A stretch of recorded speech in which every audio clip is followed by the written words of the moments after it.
Okay, so let's get into this. We've got this stack of sources, quite a bit here, but um, one specific connection really jumped out, didn't it? It did, yeah. It's this link between, well, something maybe from an old math class and a really pressing sort of real world problem. Right. It's fascinating how these theoretical tools from one area can suddenly become so important somewhere else. Hmm. Your sources touch on a lot: agriculture, animal welfare, but this one insight ties the mathematical idea of differentiation Hmm. to heat stress analysis. Exactly. And not just heat stress in general, the focus here is quite specific.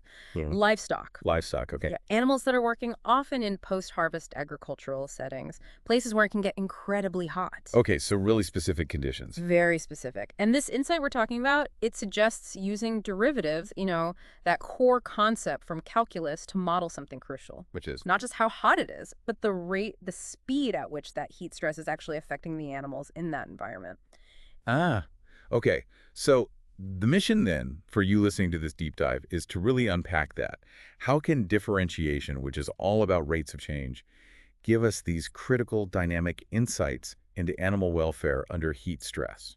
It's about seeing the practical power hidden in what might seem like just abstract math. So why is the rate of change the key thing here? I mean, isn't knowing the temperature enough? Well, that's the interesting part. If we can use differentiation to model how quickly an animal's body, its physiology, is changing because of the heat. Like its core temperature rising Yeah. or how fast it's breathing. Exactly, or even say water loss. You model that rate of change against time or maybe against some kind of environmental heat index.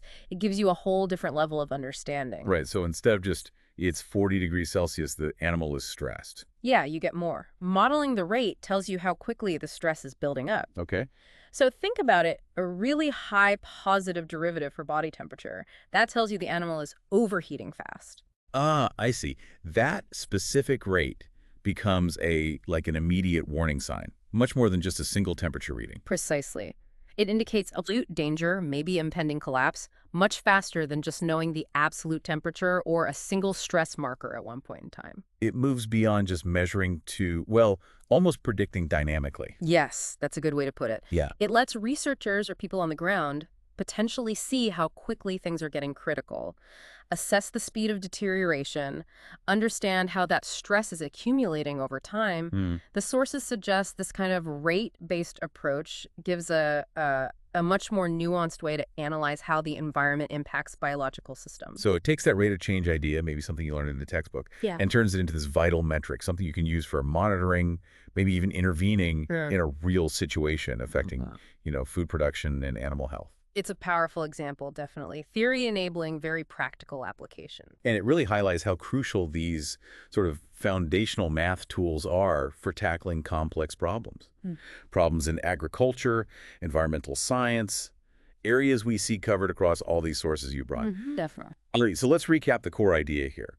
From this insight in your sources, we've seen how differentiation helps us model the rate, the actual speed, at which heat stress hits livestock in these tough post-harvest environments. Right. It's not just if they're stressed, but how fast that stress is escalating. And understanding that specific rate, that gives us a much more dynamic, critical insight. It lets us analyze the problem more precisely. And that analysis, that's always the first step, isn't it? Towards figuring out, better mitigation strategies or making timely calls in the field to protect the animals. Yeah, it really shows that abstract math isn't just for the classroom.